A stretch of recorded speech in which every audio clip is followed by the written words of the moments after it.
All right, good morning. Today is Tuesday, June 29th, 2021, and this is the regular meeting of the Kings County Board of Supervisors. Due to issues arising from COVID-19, the board is using a teleconferencing format for today's meeting. We are all participating via the World Wide Web. If you'd like to make a public comment today, please make sure you're identified by name in the WebEx system. For those interested in commenting during unscheduled appearances, please use the raise your hand feature and wait to be recognized. Each speaker will be allowed up to 2 minutes for a public comment. Each vote today will be a verbal or voice vote so that members of the public can hear how each board member has voted. After we have had a motion and a second regarding each item we're taking up today, we will be doing a roll call vote by district. Madam Clerk, would you please call roll? Joe Nevs, Here. Richard Valley. Here. Oh, thank you. Doug Verboon, Here. Craig Peterson, Here. Richard Fagundes. Here. Okay, we have 5 present today. And next we'll move to the invocation in Pastor Arthur Fox of the New Hope Orthodox Presbyterian Church.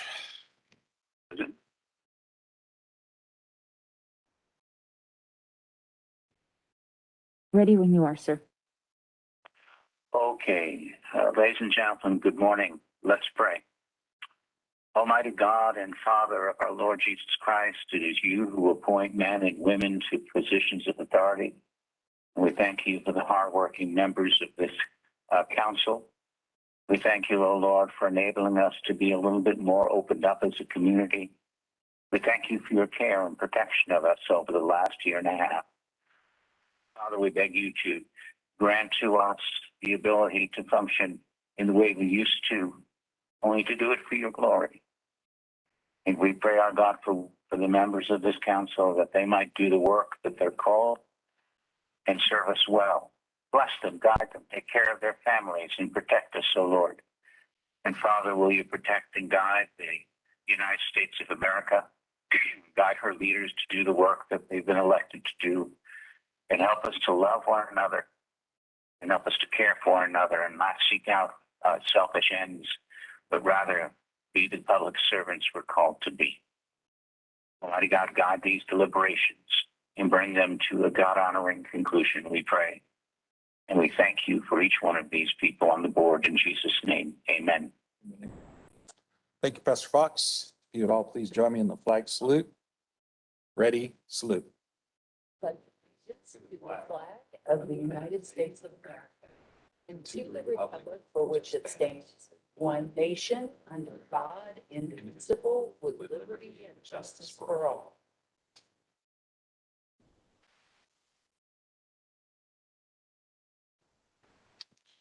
All right, at this time, we'll move to item 2, which is unscheduled appearances. Any person may directly address the board at this time on any item on the agenda or other items of interest to the public that is within the subject matter jurisdiction of the board. 2 minutes are allowed for each item. Madam Clerk, I have Alicia Ramirez who wanted to speak, and I also have Jason Segan online. Okay. Ask them to please go ahead. And the sheriff. I know. We had an order this morning and Yes. that's perfect instructed. order. Alicia, are you able to hear us? Yes. Go Please ahead. Okay. Good morning. My name is Alicia Ramirez, and I'm with the Assembly Member Rudy Sal's office. I'm on WebEx. It is a great honor to share on behalf of Assembly Member Rudy Salas the great news of the money that he was able to secure in the budget. $2 million for pedestrian bridge, $2 million for the City of Avenel Community Center for a cooling center, $1.5 million to the City of Corcoran for a new water well, and $2 million for the City of Lemoore Emergency Response Center. Wanted to say thank you to everyone for the teamwork. It takes a teamwork to make sure that we secure all this money. And Rudy wanted to say thank you to everyone. Very good. Thank you. Thank you. And the next person is Jason Segan. All right. Good morning, board, chairman, everybody else at Kings County. Just wanted to echo Alicia's remarks. We are very happy. Last night, the Senate and the Assembly both took up SB 129 and passed that bill. It's on to the governor now. And like Alicia said, those community funding projects are in there. And so it's on to the governor and for his signature. And just wanted to provide you guys with that update. We're waiting with bated breath for the governor to sign those bills and make these projects a reality. So just it's a great day in Kings County, and I think just appreciate all the help and hard work from you guys on the board to get these up to the assembly member, and all the hard work the assembly member's office did to make these a reality. So just wanted to bring that little bit of good news to you guys this morning. Thank you. Thank you. Further public comment? That was all that had their hands raised. Okay. Very good. Sure. Please Good go ahead. morning, Mr. Chairman, members of the board, Sheriff Dave Robinson. Just a real quick COVID update on last week. We received notice that we were one of about 7 counties selected by CDCR to continuously send inmates to state prison now. So our last batch of 51 that we've been holding will be leaving the jail this week to go off to state prison. And then on an ongoing basis, they told us that once a week we'd be able to send newly sentenced inmates. So some great news. That's going to take our population down and give us a little bit of wiggle room. So I know I'd previously told your board that we were sitting on a lot of state prison inmates. So it was great news to finally hear that they're opening the doors back up for us and several other counties. So that was all I had. Without the population, where are we at roughly?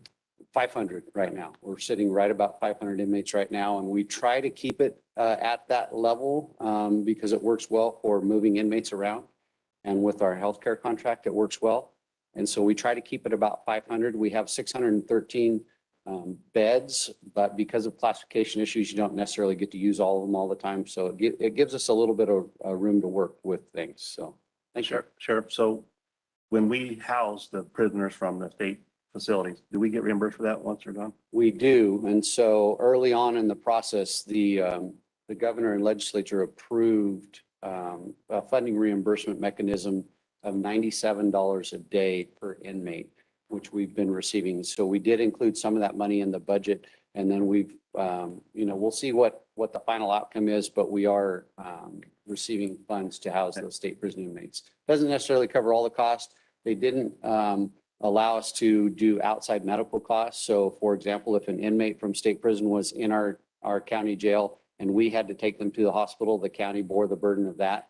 They didn't allow for that reimbursement, but they did allow for at least a day for, a daily rate for those inmates. Thank you. So, thank you. Thank you. Right. One more. Good morning, board members. Carrie Martinez, Assistant County Administrative Officer. I just wanted to formally introduce Matthew Boyette. He started in our office in January of this year, but because everything was via WebEx, he hasn't been able to attend in person. So that since we opened today the board chambers, he will be presenting today. And I just wanted to tell Matthew that he's a great asset to our team. He's been with the county for 9 years. And so welcome, Matthew, to your first board meeting with the admin staff. Thank you. So, want to give a speech? That's a mandate, right? Well, and you got to bring cooking. All right. Hey, Mr. Chairman, Yes, sir. Go ahead. Mr. Chairman, would you mind if I took 15 seconds just to recognize Assembly Member Salas's Rep. Alicia Ramirez and Jason Segan, thank them for the report on that excellent good news. That's a lot of money, a total of $8 million coming to the County of Kings. And I just want to say thank you. That, like Alicia said, that's teamwork. Chris Com set up the meetings in Sacramento that we went to that I reported out about a month and a half ago. That was in the middle of COVID. It wasn't easy to do. We had to meet at coffee shops with legislators. But I just want to tell them thank you, and I'll keep it short right there. Thank you, Mr. Chairman. Thank you. Okay. I guess that does conclude the unscheduled appearances, correct?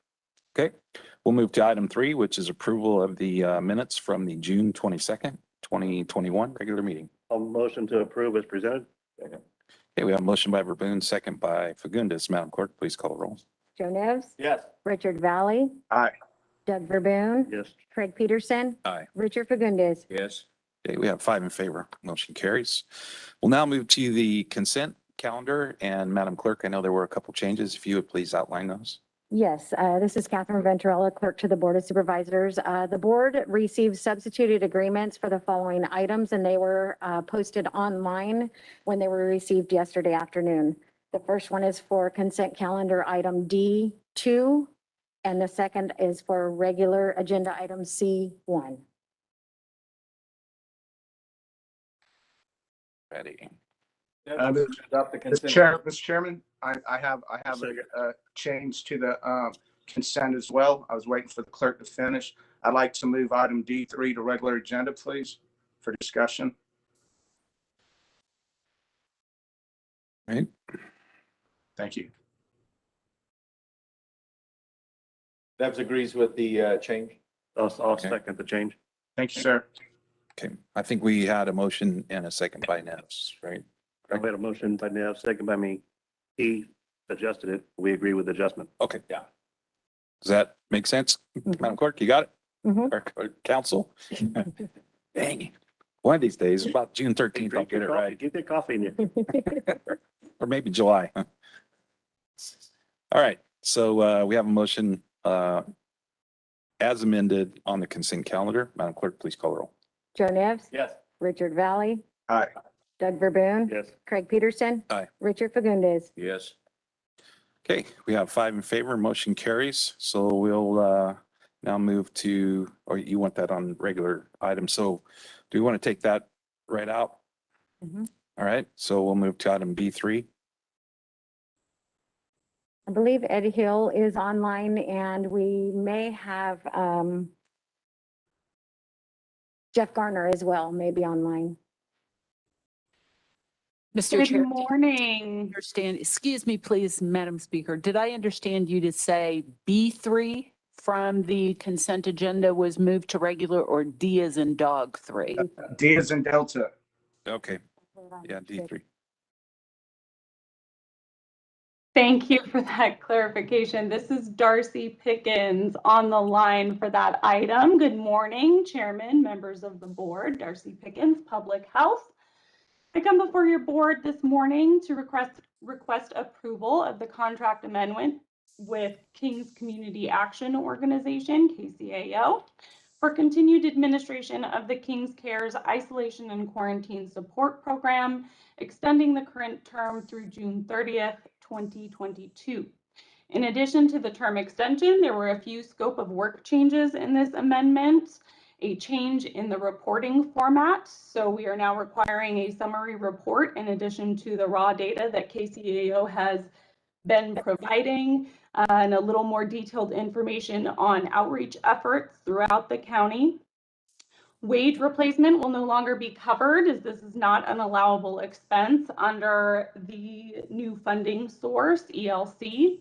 And then there's a change in referral process just to reflect the fact that we do accept self-referrals with proof of a positive test or quarantine order from the health department. Services provided through this contract will be funded through the Epidemiology and Laboratory Capacity Enhancing Detection Expansion Grant and will not exceed the maximum awarded amount of $500,000. KCAO has been administering this program since September 1st, 2020. In that time, the program has received over 1,000 referrals and served over 825 individuals. I do need to point out that the agenda item states 850 individuals served. This was an error. There were several cases still processing at the time the agenda item was written, and several cases were kind of in limbo at that point. So the actual number is just over 825. 98% of these participants were able to successfully complete isolation or quarantine. This is just one demonstration of the program's impact on limiting potential community transmission of COVID-19. In addition to having the experience required to continue successful program administration, KCAO has built the infrastructure required to scale up services on short notice in response to community need. And of course, this is an essential component of effective emergency response should cases arise. That concludes my presentation, and I'd be happy to answer any questions you may have. Jeff Garner could not be with us today, but KCAO Deputy Director Glenda Stevens and Intervention, Prevention, and Supportive Services Director Joey Cox, who's been helping oversee this program, are both on the line. Okay, very good. Thank you. Supervisor Valley? Yeah, thank you, Mr. Chairman. I want to start off by saying the $500,000. I'm very happy to see that. It is the right thing to do. It's an exceptional use of these the funds that the county received. That being said, Mr. Chair, for accountability, I'd like to just ask one of the KCAO reps, I understand Mr. Cox is on the line as well, if they could also give an update. I worked with, I reached out to Mr. Hill yesterday, and Darcy Pickens was very helpful in consolidating the reports that came from KCAO per the contract to the county to update us on the progress of the initial $2 million that we put in their hands for this program. But I have a couple of questions on the breakdown of that data. But could we first hear from Mr. Cox on any issues relative to this program, and just a little bit of their initial thoughts here with this extra $500,000 and the good that we hope for them to do with it. Thank you, Mr. Chair. Thank you. So is Mr. Cox on the line? Yeah, good morning. Can you hear me? Yes, sir. Okay. So to answer Mr. Valley's question, this program, we were asked very September, or just a bit, a few weeks before September, if we could actually, if we were willing and able to implement this project. And we did put it together quite quickly because it was necessary to do that. And in the process of doing so, we did create a system that did work, but over time it was necessary to modify things. And just to kind of give you a breakdown, in September of last year, we only had 16 cases. And in October, it was 47. In November, it jumped to, I think it was 116. December was wild. And we were getting about 50 cases weekly. And it was necessary at that point to increase staffing for this project. We were getting referrals from Avenel, from Corcoran, from Stratford, areas that are a little more difficult to reach. And so we hired some assistants that were actually responsible for grocery shopping, picking up groceries, delivering sanitation products, things like that, that would help these families to isolate. And those numbers continued through January and most of February, but have since dropped off quite a bit. So like Darcy said, we currently, we've had 1,034 referrals. 825 of those actually qualified for services. The reason for not qualifying was people being referred who weren't positive for COVID, where it was not necessary to isolate, people who had already isolated and were getting in touch with us weeks or a month later. Those are the cases that didn't qualify. We changed our method of communicating the service. Initially, it was flyers that the Public Health Department was helping to distribute. We started distributing those flyers through our food distribution services using social media. We created an email account that was specific to this project, that people could just email their information to us. So we tried to make it easy for people to refer themselves. And I think you have the data, and I think that speaks for itself. So if there's any other questions that I can answer, Mr. Valley? Yes, thank you. Thanks, sir. So the, looking at the data, it was a little confusing. Could you clarify, on the initial, reading of your report, it says that only 16, people from the city of Corcoran, were helped with this $2 million, and only 7 people from the city of Avenel was helped, with this $2 million. Mr. Hill, did me a favor. He tried to clarify some of that. It's a little muddy. Could you clarify, are those actual numbers only 16 and only 7 in those respective communities? Those are not correct. I went through the data last night myself, and we assisted 117 people in Corcoran Okay, and 83 individuals in Avenel. thank you. That makes me feel a lot better. And your outreach plans, Mr. Cox, with this 500,000, will anything change outreach wise, to let folks know about this extra money sitting there? Yes, a few months ago, I did hire an outreach worker, not specifically for this project, but as she does outreach for our the other projects within my department, we will include this. So she's attending events. She is attending our food distribution days when we're giving out food, and she will be distributing information.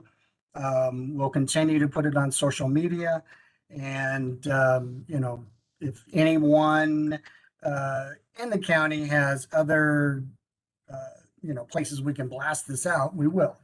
But we're pretty much going to stay with what we've been doing. It's been working, and okay. Last point here, I'll wrap up, Mr. Chairman. Thank you for the time. The report again, Mr. Cox, shows that out of the $2 million, 61% of this money went into the actual project. The other percentage is your cost at KCAO to run this program.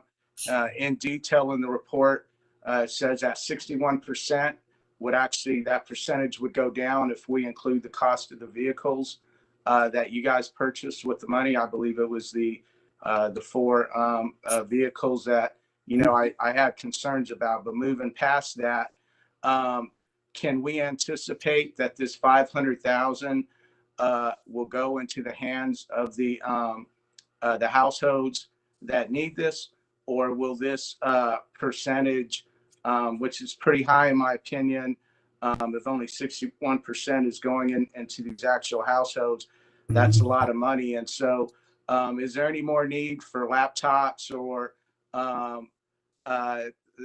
mean, looking at the breakdown, I see you bought 12 laptops that you charge of this program, just under 300,000 that you paid for your employees to run to this program.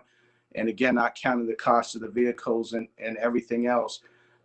Can we anticipate that this 500,000 will be whole, or are you still going to continue to have these high costs? And I think it's a fair question, because the Board of Supervisors, we took the same money, $6 million worth, and we put it in the hands of Lance Lippincott and his team. And it was designed to go into the hands of small business owners. And 100% of that $6 million went to small business owners. Lance didn't charge us all these costs that KCO has, and they could have justifiably so done that. I mean, they worked a ton of overtime to get these $20,000 grants in the hands of small business owners. So can you speak to that? And then that's all I have, Mr. Chairman. Thank you. Sure. Our infrastructure is already in place, Richard and Mr. Valley, And there will be no need to buy computers or vehicles or, anything like that. So aside from, staffing costs, which are greatly reduced at this point as well, and we expect them to stay at that, low, the majority of this money will go to the clients. Thank you, sir. I look forward to seeing the data and the reports. Thank you, Mr. Chairman. Okay, very good. Ms. Pickens has a comment. Thank you. I just wanted to provide a couple points of clarification. So just on that, the indirect costs and not including the cost of the vehicles, KCAO actually drove down the amount that they would have otherwise charged for their indirect cost rate. So that was a positive thing on our end. We were happy to see that they had not included that and drove down the amount that was going to the administrative portion. And then I also just wanted to add that the health department does also have other ELC funds that will be going to outreach. So we will also be doing our part to help promote this program, particularly in those outlying areas where we see the really high need and we know that these services are critical. So this will be a joint effort in every way. Thank you, Darcy. Okay, this is it's a consent calendar, but it was moved to action. So Neves moves to adopt as presented. I'll second that, Mr. Chairman. okay, we have a motion and second. Please call the roll. Joe Nevs, Yes. Richard Valley, Aye. Doug Verboon, Yes. Craig Peterson, Aye. Richard Fagundes. Yes. Okay, we have 5 in favor, motion carries. We'll now move to regular agenda items. Item A, community development, and we have Chuck Kinney and Alex Hernandez today. Good morning, Mr. Chair, members of the board. This is Alex Hernandez. Can you guys hear me? Yes, sir. All right. So the reason that I'm before your board this morning is the county received an application for a new farmland security zone contract. The Westlands Water District had previously acquired the subject property in lieu of eminent domain in December of 2002. As such, the farmland security zone contracts, which were in effect on those lands at that time, became null and void per Government Code Section 51295. On December 23rd, 2019 and November 12th, 2020, the ownership of the subject property was transferred from Westlands Water District to Aquamarine Westside LLC, which is a private entity. Since the subject 975.17 acres was thereby returned to private ownership, these lands are required to be re-enrolled in the Williamson Act program pursuant to Government Code Section 51295. The new contract acreage will retain the same as the previous contract acreage. So staff recommends that your board adopt a resolution which will accomplish the following, which is make certain findings pertaining to the California Government Code Section 51295 and direct the Community Development Agency to complete the administrative requirements, recordings, and make the required notices to property owners, county departments, and state agencies. And that's the end of my presentation, unless there's any questions. Okay, very good. Bring it back to the board. Any questions, comments? If there are no questions, I'll move for approval. Second. Okay, we have a motion and second. Madam Clerk, please call the roll. Joe Nevs, Yes. Richard Valley, Aye. Doug Verboon, Yes. Craig Peterson, Aye. Richard Fagundes. Yes. Okay, we have 5 in favor, motion carries. We'll now move to item 5B, and it is Public Works, and we have with us Dominic. Morning, Mr. Chairman, members of the board, Dominic Tyberski, Public Works Department. I am before you today to request awarding of the fiscal year 2021 Senate Bill, 1 funded Kings County Roadway Improvement Project to Papich Construction Company. Authorizing the chairman to sign the construction agreement and authorizing the Public Works Director to approve change orders not to exceed 10% of the original contract amount. Staff has prepared plans and specifications to improve 15.34 miles of county roadways, just over 13 miles with hot mix asphalt. And that's Fargo Avenue from 13th to 15th, 10th from Hanford-Armona Road to Iona, 11th from Idaho to Kansas, Lacey Boulevard from State Route 41 to 18th, Excelsior Avenue from 12th to State Route 43, and Houston Avenue from 14th to 16th. Additionally, we'll be placing 2.3 miles of type 2 slurry in residential streets, on residential streets. First, second, and third place, will be slurry sealed from Houston to Orchard. Fourth, fifth, and sixth place will be sealed from Home to Orchard. Home Avenue will be fourth to sixth place, Orchard, 10th to sixth place, and Shaw Place, Temple Street to the terminus of Shaw Place. County received 6 bids, with the low bid being quite favorable to the county at just under $3 million. And this project will be entirely funded through SB1 gas tax dollars. Work is expected to begin in the next couple of weeks, and completion should be mid-October. I'd be happy to answer any questions you might have. Questions? No question, Mr. Chair. Move for adoption as Nevs moves. Second. Okay, we have a motion and second. Madam Clerk, please call a roll. Joe Nevs, Yes. Richard Valley, Aye. Aye. Doug Verboon, Yes. Craig Peterson, Aye. Richard Fagundes. Yes. Did you? Okay. We have 5 in favor. Motion carries. Thank you. Did we, Luck. hold on.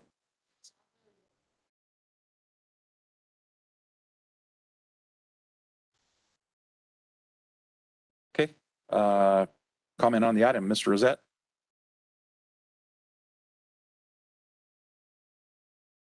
Mr. Chair, Mr. Rosette represents the Tachiyoket tribe in the development agreement that's currently slated for a regular agenda item E2. Let me see here. It was E1A. Okay, So it may be, it was mistakenly. Yeah. A little early. Okay. All right, Dominic, thank you. And by that, just to reinstate that motion was 5-0, motion carried. So we'll now move to item C, which is Ms. Martinez and Public Works. Yes, good morning, board members. Carrie Martinez, Assistant County Administrative Officers. So on May 25th of this year, your board awarded the bid for the County Juvenile Center remodel project to Bowie Contractors. In order to move the project forward, design of the modular buildings must be completed in order to satisfy the State Fire Marshal Life and Safety Review. This review is required prior to the expiration of State Fire Marshal extension the county was granted earlier this year. The total cost of the modular design services is at $165,000. This amount is included in the recommended fiscal year 21-22 budget.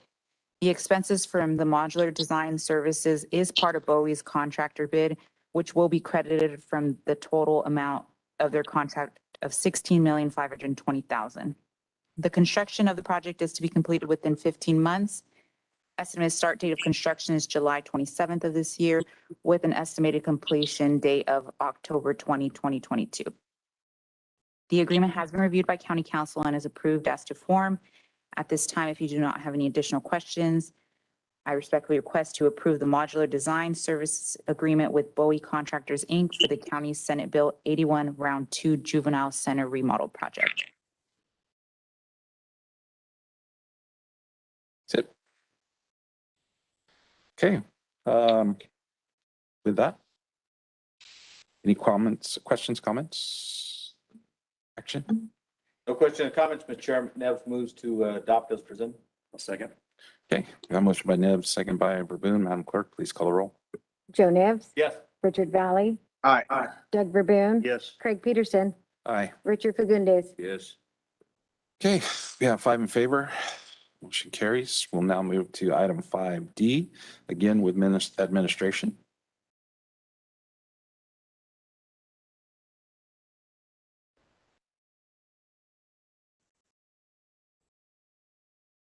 Good morning, Mr. Chairman, members of the board. This is Diane Freeman, County Counsel, Deputy County Counsel. I'm co-presenting with Carrie Martinez today.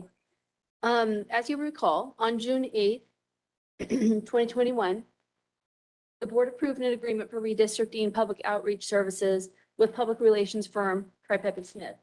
Since that time, the county's public information officer and county counsel have worked with Tri-Peppy Smith to develop a public outreach plan, which we present for your review and comment today.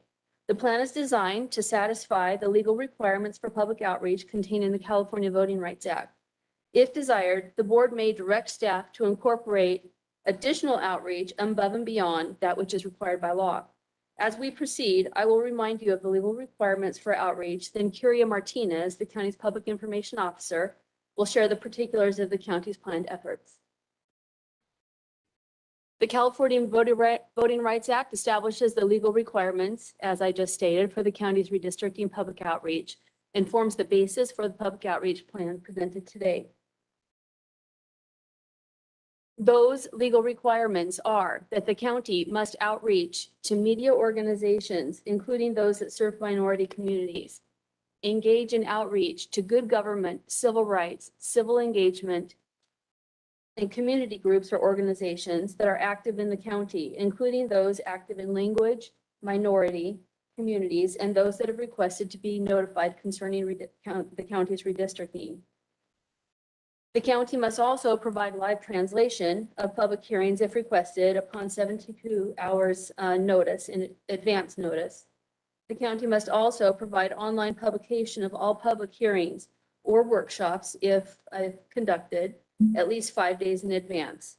The county must receive maps or testimony from the public, both in writing and electronically, make available recordings or written summaries of each public hearing or workshop, publish online the county's draft map at least 7 days before being adopted as a final map, and finally, establish and maintain for at least 10 years after the adoption of new supervisorial district boundaries an internet webpage dedicated for redistricting. I'll now turn it over to Curia, who will discuss the activities the county, through its consultant, Tri-Pepe Smith, will engage in to comply with these requirements and ensure that residents are educated about the redistricting process and how they can be involved. Good morning, board members. Curia Martinez. So there will be 3 bilingual press releases. They will be utilized to announce the kickoff of the redistricting process and unveil the public hearing dates. Tri-Pepe will encourage the community use of mapping resources and tools and inform the county of adoption of the new district line. Each release will be sent to a list of media contacts and interested community members via email, as well as posted to the dedicated website. For our social media outreach, we have a dedicated redistricting Facebook, Instagram, and Twitter accounts, which have been established and utilized to further connect with the county's online audience. Social media posts will be published to each of these platforms on a regular basis, 1 bilingual post per week throughout the redistricting process. Tri-Pepe will come up with the content and the county will review prior to posting online.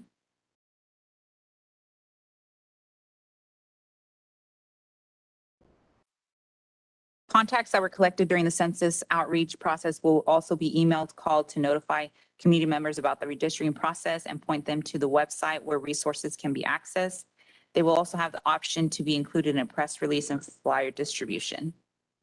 Level of interest in redistricting will be gauged throughout the process, and pending feedback, staff will work together with the outreach consultant to determine what additional outreach steps may be needed. The 4 tentatively scheduled public hearings are listed. The first one is scheduled for July 20th, 2021 during the regular board meeting at 10 a.m. Second one is August 31st, 2021 during the regular board meeting at 10 a.m. And then we have a requirement of the law is to have an evening meeting. So we have one scheduled for November 3rd, 2021 at 6:30 p.m. The last one will be scheduled for December 7th, 2021 during the regular board meeting at 10 a.m. Our staff has been working with the clerk of the board to coordinate a plan to see if we do see a much larger audience, we can also hold the meeting elsewhere besides the county chambers.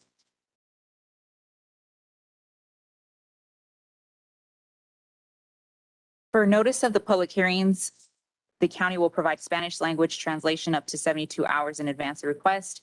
We will publish notice of at least 5 days in advance in the county redistricting webpage as required by law. Tri-Pepe was also draft Spanish language translation, and 2 members from the county will review that translation. Another requirement of the law is to establish a website for redistricting, and we have to purchase the domain and keep it for 10 years as a requirement of the law. So we have established this website. It's redistrictkings.com. It serves as a central hub for all resources and educational materials related to the redistricting process. The website will include all information required by the Secretary of State about redistricting and provide a preview of the process in the county. Updates would be made to the website as needed and as the process progresses. At this time, this concludes our presentation. This item today was only for information, so no action is required unless otherwise directed. We also have TriPeppy on WebEx if you have any additional questions. Okay, very good. Thank you. Questions from the board? Mr. Chairman, question. Yes, sir. If we could take the presentation down. Okay, thank you. Hey, thanks, Chair, for the consultant. I appreciate them being online here with us this morning. A question to them: how quickly could they get that Facebook page up and running?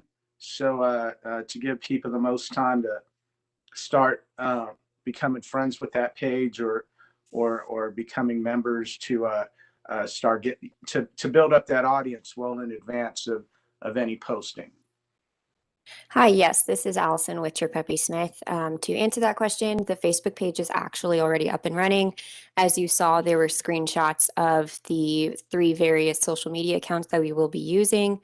The first step that we need to do is just to make the disclaimer for the Facebook, and that's already in the process. And as soon as we get that, it'll be by the end of this week. Then we should be in good shape to go ahead and start posting the first redistricting social media. And of course, the county will review all of that content before going out. So no, thank you. All that sounded positive, but I got a little confused. So the page is live right now, or you said it's ready to be dropped live? It is live as of now, but in order with government Facebook groups, there is a extra step that needs to be made. And that step that needs to be made is a political disclaimer. So in order to boost posts, like Kyria said, in order to pay money towards that Facebook page, you have to have that disclaimer made. So we could go ahead and start posting as of now and it would be fine. But in order to boost posts in the future, we need to have that disclaimer. So we are in the process of getting that disclaimer made for a government page. Okay. Do you have any friends on that page yet? Or is it built to you become friends with it, or do you just like the page? It is built so you could just follow and like the page. Okay. So do you have any likes? As of now, we do not, because we have not posted anything. But as soon as we start posting, then it'll gain traction to all of the social media pages, including the Facebook page. But if you and anyone on the board would like to go ahead and look at that page, the screenshots there are attached with the username. So you could go ahead and start looking at what is currently there. No, thank you. I think we all have our platforms there to start sharing the page and helping build up the local audience. I think it is helpful if you would drop one post, something in general, even if it's just a welcome, and then make sure the page is shareable, and we could start doing our due diligence as well. The second question on your online mapping tools. If anything has changed, I understand that communities of interest have to remain intact, correct? Meaning, correct. So does the software just let people draw maps any way they want, or is there anything in that software that would let a user know this is not a community of interest, or something to that effect, to let people know that's not a feasible draft map? So the public is able to draft maps any way that they will. And I will say that the people that will be able to answer this question in more detail are the demographers, which is National Demographics Corporation, who I do not believe are on this call. But from my understanding, and NDC can go ahead and correct me in the future, but from my understanding, the public is able to draft maps in any way that they will. And the maps are based on certain criteria. So the final map will have a list of criteria that need to be addressed. And the maps that the public do create will be involved in that criteria. Okay, thank you for being available for questions today. I appreciate that. Mr. Chair, I know this is just a study session, but I think one thing we've learned, especially those of us who were around when we went through this process for waste management back in 2009, I think that at some point we should consider giving direction just to assume the Spanish translation without leaving open the possibility that someone from the public, didn't realize they need 72 hours notice to request a Spanish translation and therefore not having it. I think it's a safety net for the county if at some point we give direction to just assume and direct to have that live translation service available at all of the hearings that the deputy CAO listed a few minutes ago. Thank you, Mr. Chairman. Thank you. Supervisor Verboen. So for the record, if you would like to do social media with Redistricting King, just type in Redistricting Kings on your social media page and it will pop up. Right now, there are only 2 likes on the page. So Supervisor Neves and myself are the only ones that have liked the page so far. So We're kind of multitasking up here, so yeah. Thanks for ratting me out. Supervisor Valley, if I may, I can answer your question. We do plan to translate those documents even without the 72-hour notice. I'm certified Spanish translator, and also we have a member from Sonia's team who has volunteered to also serve as a Spanish translator for our documents. Wow, thank you. I know that's a lot of energy, especially when you're doing it live. So thank you. And this is Diane Freeman. If I may add that all documents are required to be translated into Spanish language. It's the translation at public hearings that that is the alternative issue. And if it's this board's direction, I think we can certainly assume that we will be providing Spanish language at all public hearings. See. Thank And you. I also want to add a point of clarification for Supervisor Valley about the mapping process. There will be a more thorough explanation of maps at the public hearing. I believe that'll occur at the very first public hearing. But the mapping software that this board chose to offer to the public will include all the demographic information necessary to go and consider communities of interest and to identify communities of interest as well. And so I think that it will be complete in that regard, but there will be more information on that presented at the first public hearing. Thank you, ma'am. Okay, any further questions? Seeing none, thank you for the update. Appreciate it. Thank you. And forward to the product. All right, at this time, we'll move to item 5E, which is administration, and back to Carrie. Oh, Matt.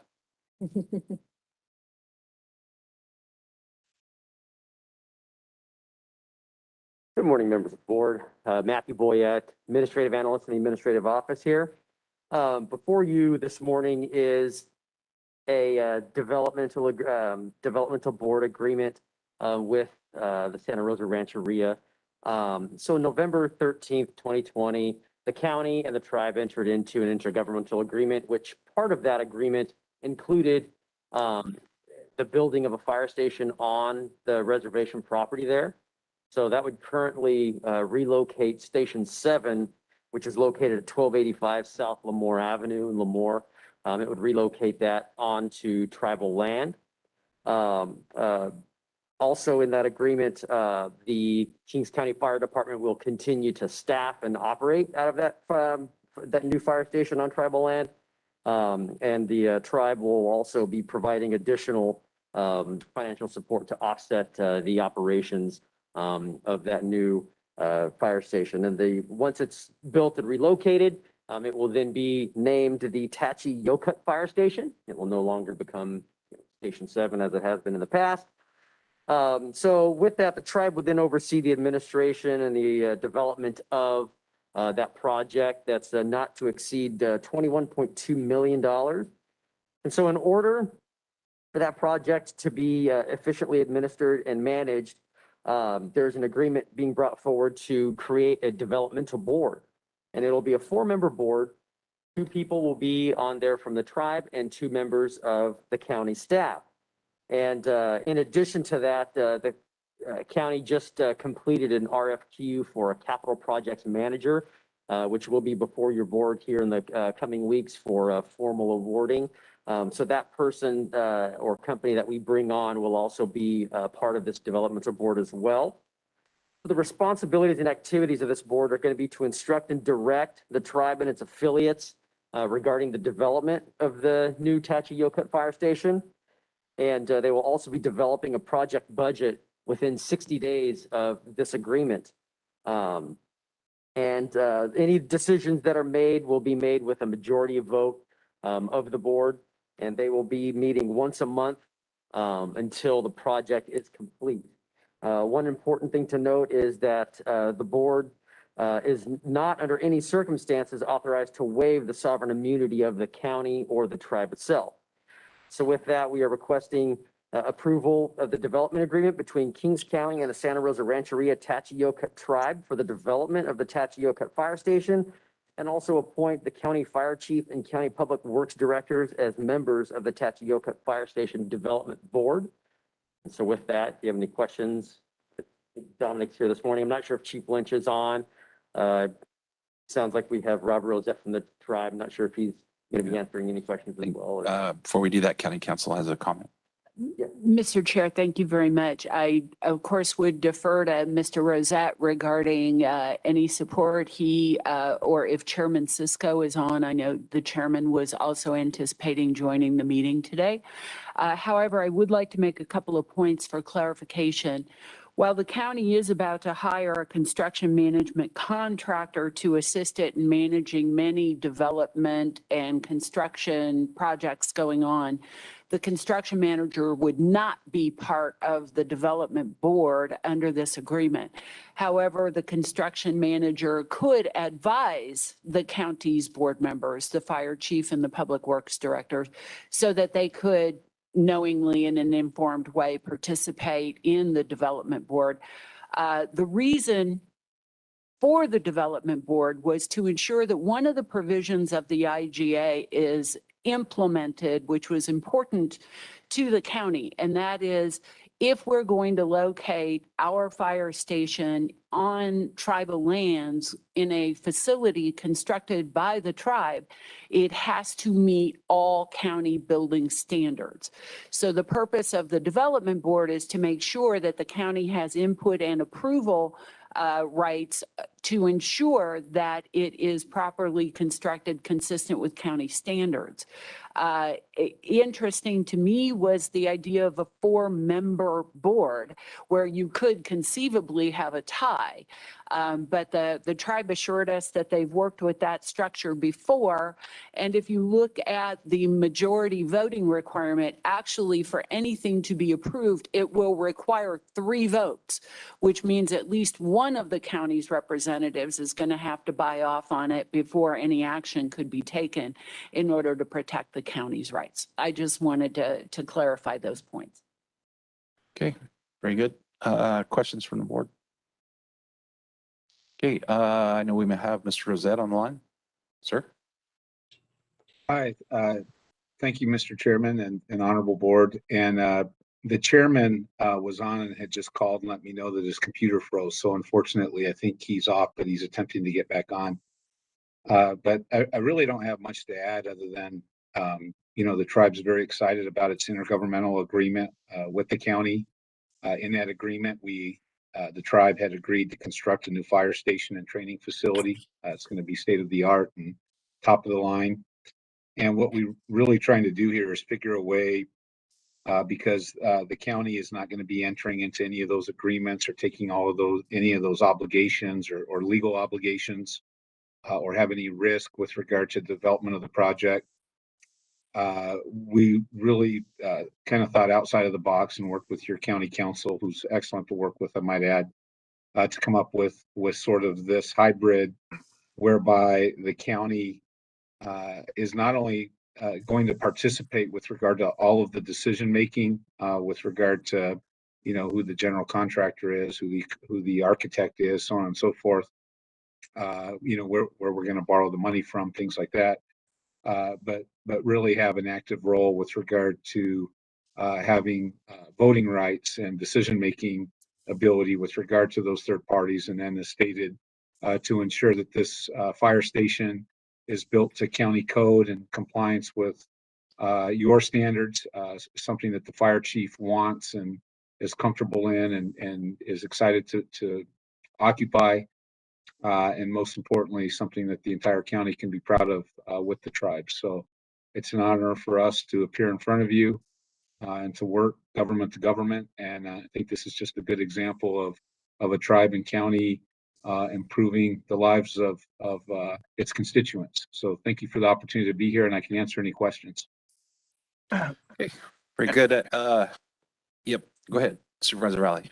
Thank you, Mr. Chairman. I didn't want to get in your way. If you had something you were going to say, I'll step back. Only that we had comments from Chief Lynch. I'll wait. Go ahead. I'll wait, sir. Thank you, Mr. Chairman. I appreciate the opportunity to speak. This is an exciting point in time for the Kings County Fire Department, being able to partner with the Tachioka tribe on a project that's important to their community, the reservation, but also important to the entire county of Kings related to fire safety and public safety. The workings and the ability to get things done through an agreement and through this type of agreement, I think, is a fantastic option, a fantastic way to do this project. And again, we are extremely proud to be working with the Tachioka tribe and the members of their board on getting this project in place and having it provide services not only again to the Tachioka tribe, but to the entire community of Kings County. So thank you very much. Very good, thank you. Okay, we'll go back to Supervisor Raleigh. Thank you, Mr. Chairman. I just also wanted to add a thank you to county staff and to Chairman Cisco, his council, and his staff that helped get us here today. As one of the lead negotiators for the county, I'll share with you again that, these discussions took place during COVID, during the pandemic. So it was challenging times, but it feels like we were able to avoid a lot of bureaucracy in this case, because it feels that the day that the initial conversation came up and the ideas, it seems like that day wasn't too far away. This feels very quickly to be here before the board again today. And thanks to the fire chief as well. And he's absolutely right. This is a win-win for the tribe, the county, and most importantly, the residents as a whole, including the members of the Tachioka tribe. This is a win for them, for all of them, in terms of public safety. And so again, a big thank you to everyone, and not forgetting our rank and file of our firefighters who are out there in this heat and doing what they do every day. So this is going to be a beautiful home for some of them. I'll end my comments there, Mr. Chair, and just request respectfully that if at any point during the meeting Chairman Cisco is able to get back on, that we would allow him some time on this as he is the president of that government, obviously. Thank you, Mr. Chairman. Very good, thank you. Supervisor Raboon. Thank you, Mr. Chair. So during our negotiations for the year of 2020 and a little bit of 2019, we came up with a plan to build the station. In November, once we got it all done and shook our hands and everything and understood what we're trying to do, we took a tour of station number 55 in Visalia to get an idea of what a training facility and a fire station looks like, to kind of map it out. And Chairman Cisco and his board showed up for the tour along with our fire chief as well, and got a good understanding of what our vision would look like when it's all completed. And I think Chairman Cisco would also agree with me on that this is a great opportunity for the tribe. With a training facility, it allows the next generation of tribal leaders and the children from that tribe an opportunity to train to become firemen and give back to their community. So I think this is a great opportunity, and I was happy to be involved with it. So I'd like to make a motion to approve as presented. Okay, very good. Thank you. I'll second, Mr. Chair. Okay, we have a motion and second. Is there any more discussion from the board? Okay, Madam Clerk, please call roll. Joe Nevs, Yes. Richard Valley, Aye.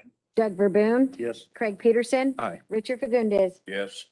Okay, we have 5 in favor. Motion carries. Thank you. Right, we'll move now to item 5E2 and back with administration. Carrie? Good morning, board members. Carrie Martinez. The County Administrative Officer CAO position was vacated on June 16th. It is requested to appoint Larry Spikes to the position of interim CAO effective June 29th, 2021.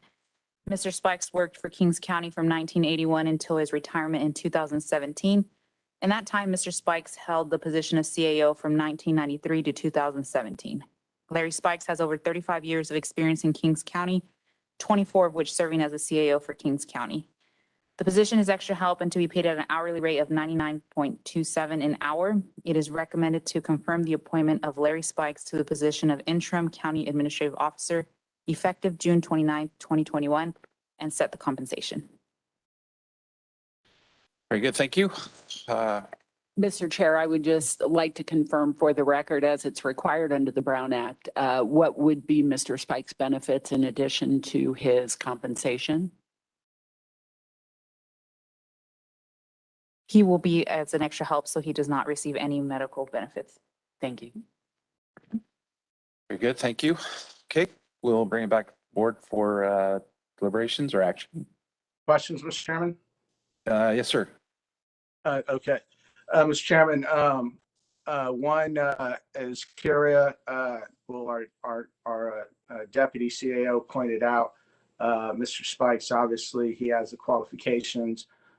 There's no argument about that. You know, we thanked him for his service when he retired.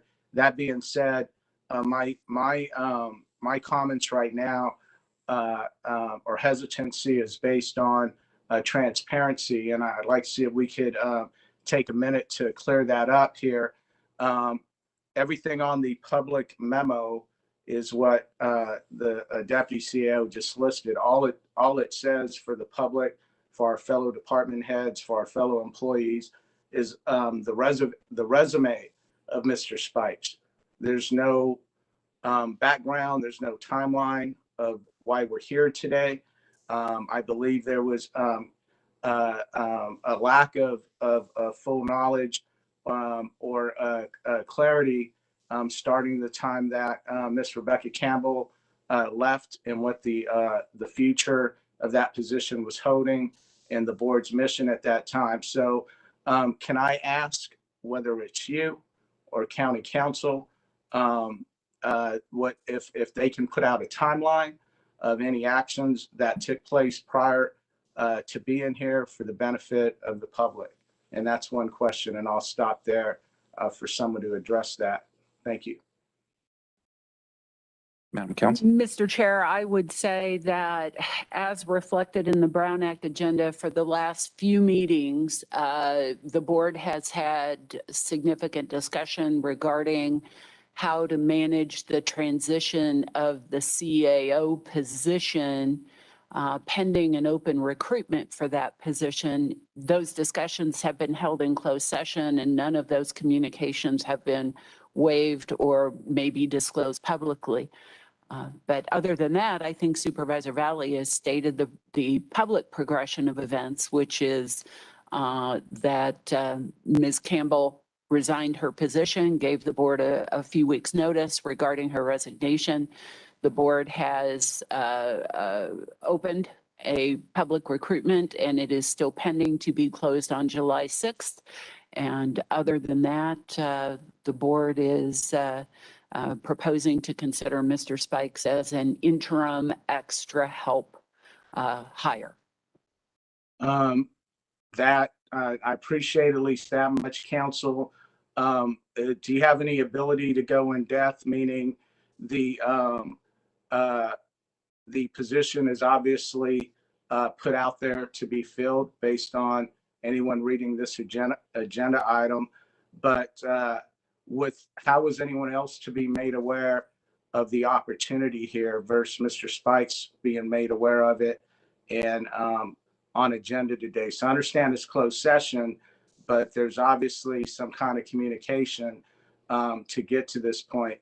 Could you talk about how why no one else has this opportunity today for the appointment?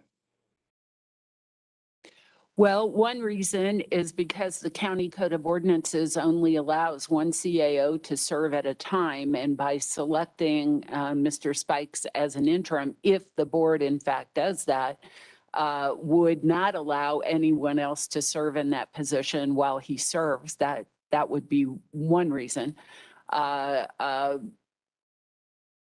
With that, I cannot go into any more specifics as to why the board has chosen this path, as those discussions were held in closed session and the board has not waived privilege with respect to that. Regarding your question, Supervisor Valley, as to how would anyone know that they might be able to apply for the position, given this agenda, I would just draw the board's attention and the public's attention to the word interim CAO, meaning that there is going to be some other action taken at a future point in time to appoint a permanent CAO.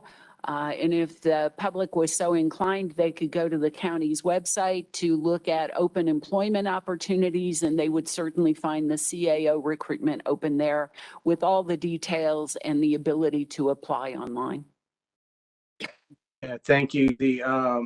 That's my concern, Mr. Chair, is I respect closed session, and definitely not looking to break that or have anyone break that with my questions. I think it just I just want to highlight my point that a decision like this should be 100% transparent. And if that means waiving the closed session discussions to talk about it publicly, I think that can only help with morale of our department heads, morale of our employees, versus just seeing what's taken place the last week. Because as a county supervisor and someone who's in those closed session meetings, I'm confused, and I think I could at least give my opinion publicly to that matter, unless council were to say otherwise. But council, are you at liberty, or am I at liberty to say at minimum whether or not the board has even had a chance to interview Mr. Spikes for this position? You are at liberty to say whatever you would like relating to the agendized subject matter without disclosing any communications that were shared in closed session, including your own. Yeah, I don't want to do that, so I'm leaning on you heavily right now. Am I able to say whether or not we've had the opportunity to interview Mr. Spikes prior to making an intelligent decision today? I would have to say that what the word interview is somewhat ambiguous. It would not be an impermissible disclosure to note for the record that Mr. Spikes did appear in closed session with the board. Whether that would procedurally be properly characterized as an interview or not, I'm going to leave to your discretion. Regardless of the fact that Mr. Spikes appeared before the board in closed session, you are free to characterize that as you like, so long as you do not disclose any of the specific communications that were shared during that meeting. Okay, this is to my point. Either I have a very bad memory or I'm extremely confused, because it sounds like you're saying that he did appear in closed session.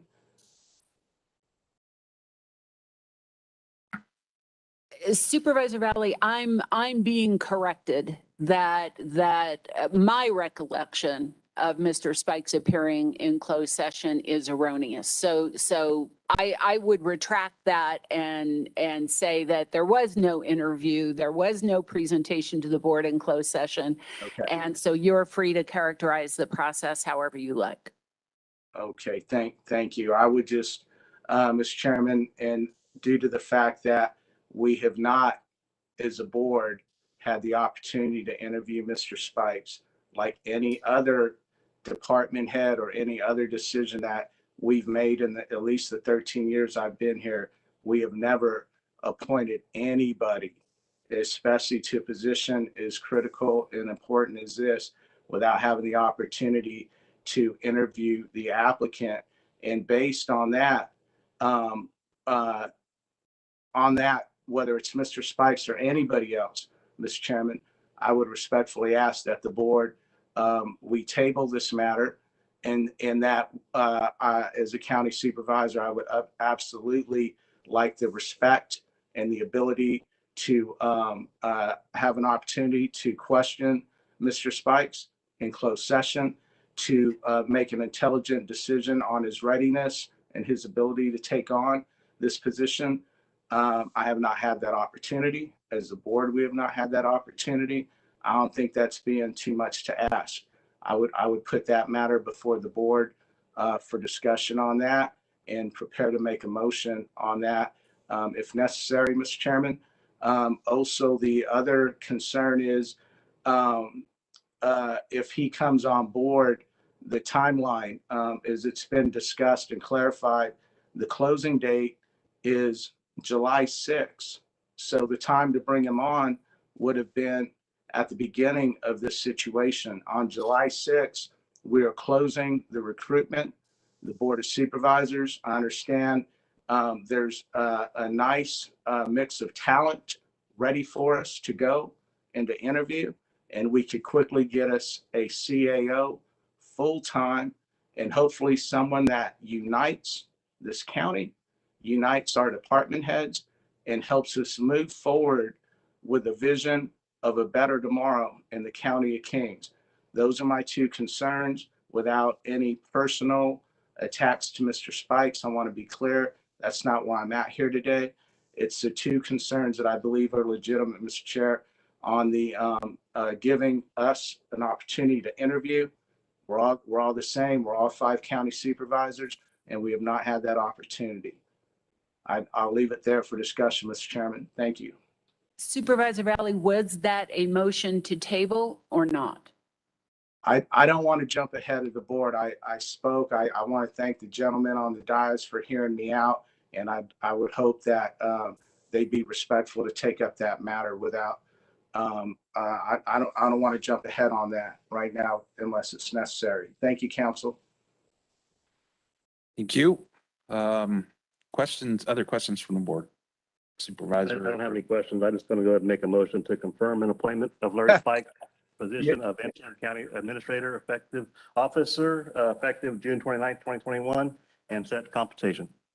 Hey, Mr. Chairman, I Sorry, we have asked to have the supervisor, so hold on. We'll see if it's seconded or not, and then there'll be time for discussion. Thank you. They have seconds. Okay, we have a motion and a second on the table. Madam Clerk, please call a roll. Chairman, do I get discussion on that? Sure, we can do that. Go ahead. Thank you. Well, I want to thank Supervisor Verboen for the respect that he just gave me right now. I gave the board the respect.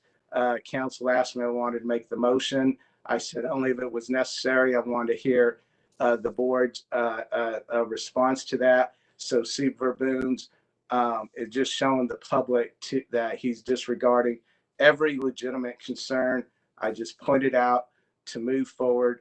We have not had the opportunity to talk to him. And so thanks for highlighting that, Super Verboen. And thank you for the respect to the concern of District 2. Yeah, no, thank you, sir. You really showed your character again. Thank you, Mr. Chairman. All right, thank you. Any further discussion? Seeing none, we'll move to the vote. Madam Clerk, please call the roll. Joe Nevs, Yes. Richard Valley, No. Doug Verboen, Yes. Craig Peterson, Aye. Richard Fagundes. Yes. Okay, we have 4 in favor, 1 opposed, motion carries. We will now move to the next item, which is item 5E. That would be 3A, I guess, right? Good morning again, Matthew Boyette, Administrative Analyst, Administration Office here. In June 2019, your board created the County Homeless Collaborative to address the ongoing homeless situation here in Kings County. The 2020-2021 grand jury investigated how the various community organizations and government agencies responded to the challenges of providing services and resources to the homeless in Kings County. And part of that investigation was to evaluate the collaborative's efforts in addressing homelessness. So on May 12th, 2021, the grand jury submitted its report titled Grand Jury Kings County Response to Homelessness Report. And with that, they outlined their findings and recommendations of their evaluation. And the collaborative, they got together and finalized and approved their response to the 3 findings. They did so on June 21st, 2021. And so the first finding of the grand jury's report was that there was a lack of community involvement. And their recommendation to that was the need for a comprehensive website and social media presence to highlight the activities and success in improving the homeless situation. And so the collaborative's response to that was that they agree with the finding and the recommendation, and that they have a link to on the county website to the collaborative's efforts, and they're actually in development of a website right now where they can then begin sharing information to the community in the effort to increase the community involvement. And the second finding of the grand jury report is that there was a lack of adequate low barrier shelters for immediate housing, particularly in the single adult area. And so the recommendation for that was to look for new funding opportunities to construct such shelters. So the collaborative's response is, again, that they agree with the finding and the recommendation, and that they will continue to look for ways to fund the construction of the low barrier shelters. And they actually currently have some site locations currently in the process of being identified for those structures. And they're also working on getting estimates for the construction of all of that as well. And the last finding in that report is there was no centralized homeless resource center, which the recommendation was to re-examine previous efforts to establish a one-stop shop navigation center in Hanford.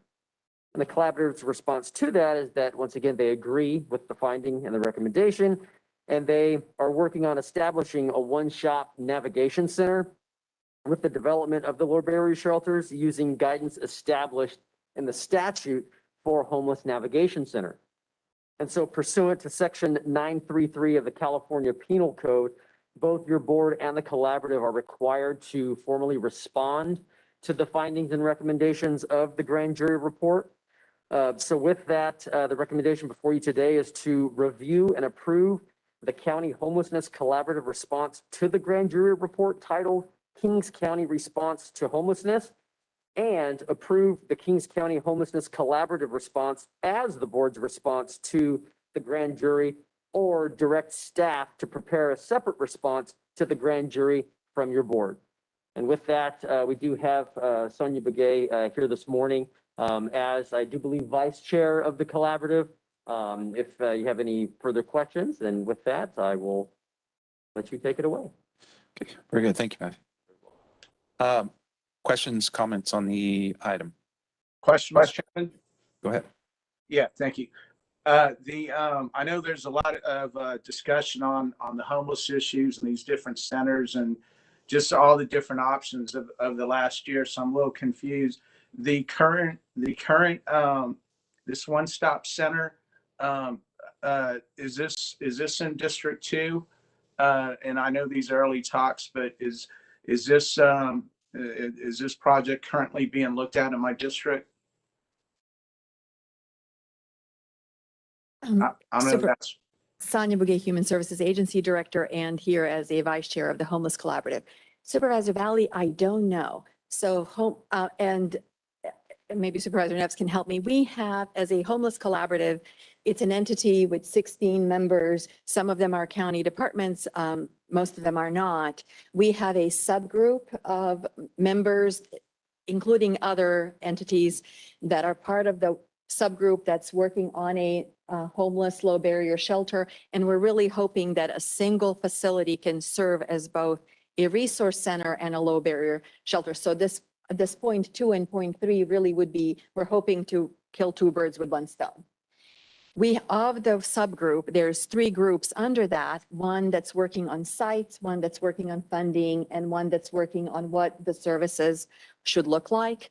I happen to be on a funding subgroup, but not on the site work group.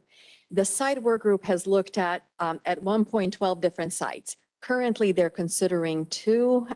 They're working through pros and cons, and of the 2 sites, I'm not certain that either is in District 2. I couldn't tell you, but I don't think the work group, so the subgroup hasn't even really settled on a recommendation. That recommendation would come to the Homeless Collaborative.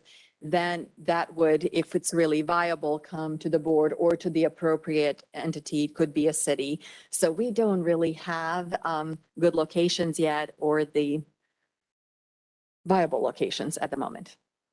Okay, thank you. I'll be patient and I'll wait. I know there's a process going through. Thank you. I appreciate your response.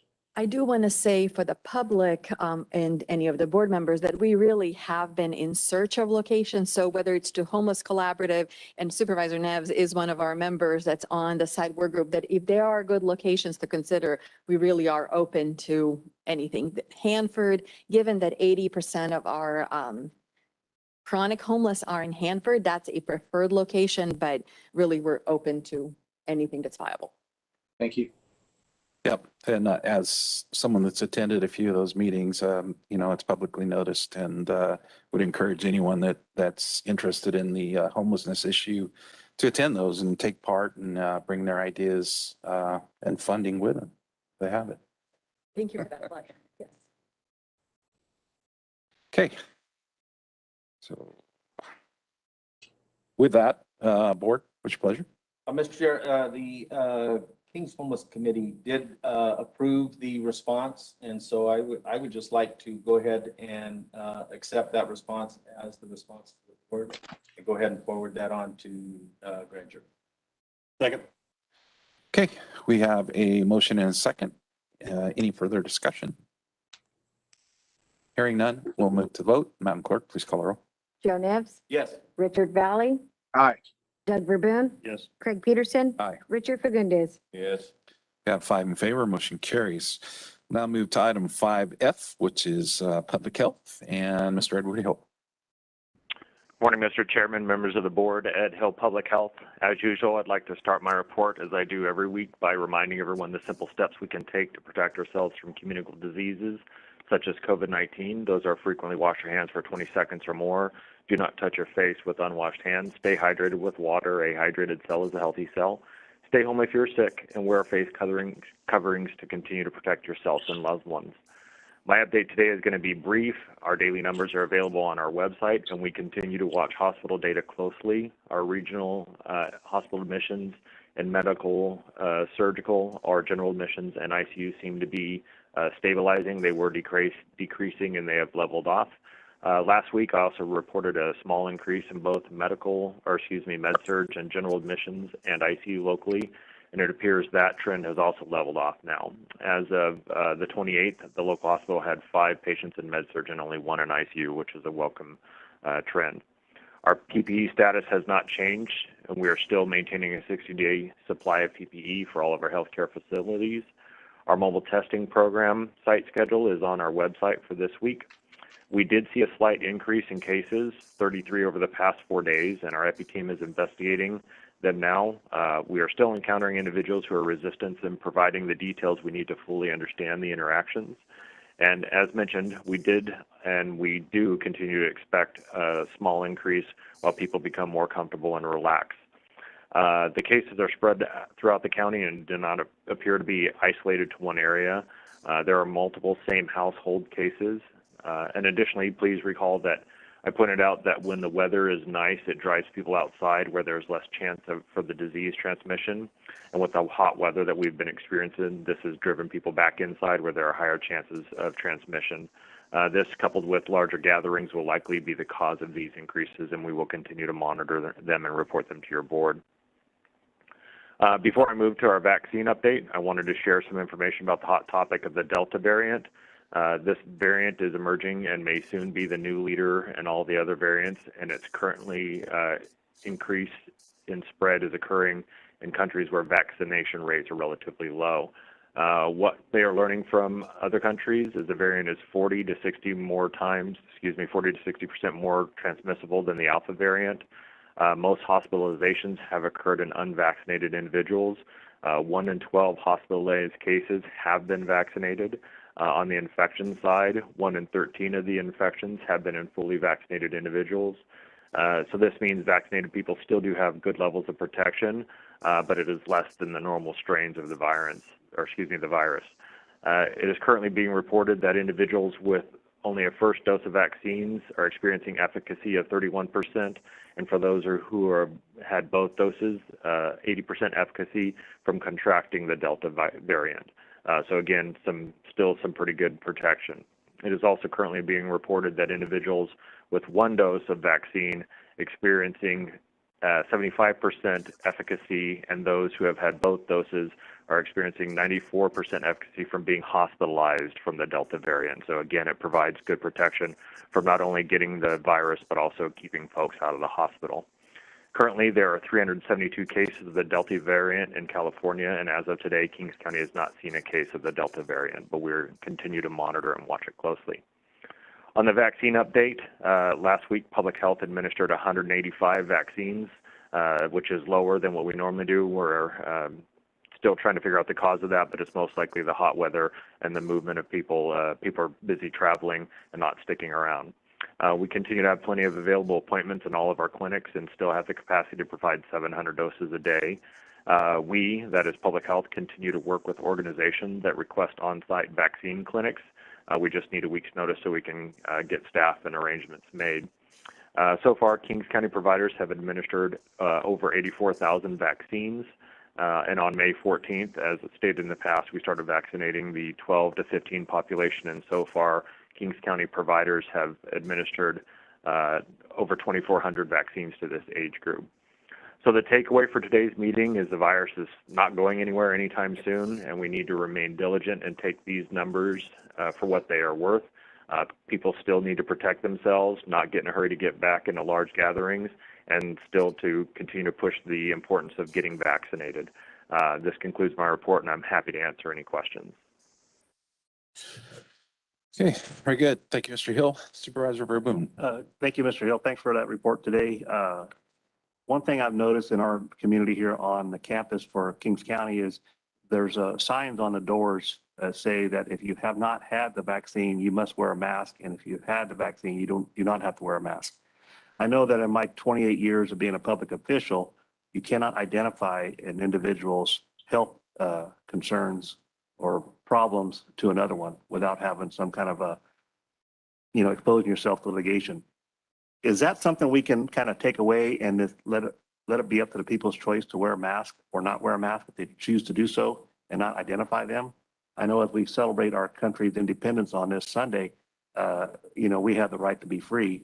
And, when you got hundreds of thousands of people going to Disneyland for the weekend and you make them sit in a desk with a mask on in their office, kind of offensive. And I was wondering I know the Delta variant is out there and we got 330 cases out of 331 million people. The odds of winning the lottery are a hell of a lot better.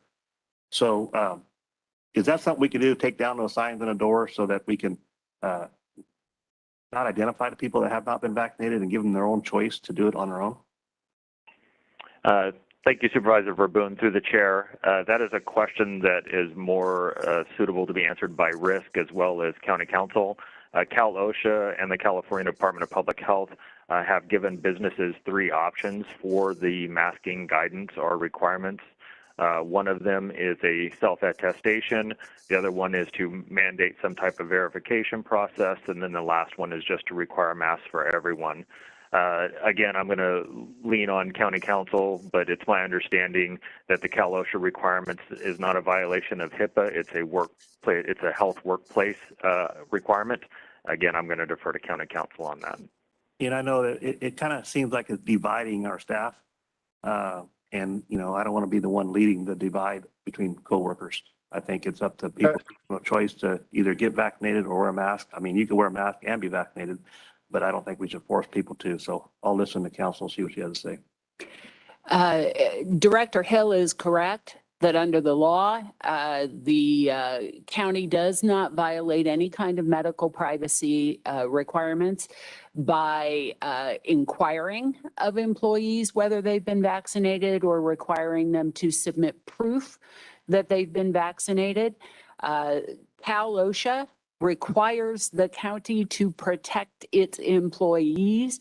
Its guidance and regulations now state that in order to protect the unvaccinated, they need to continue to wear masks.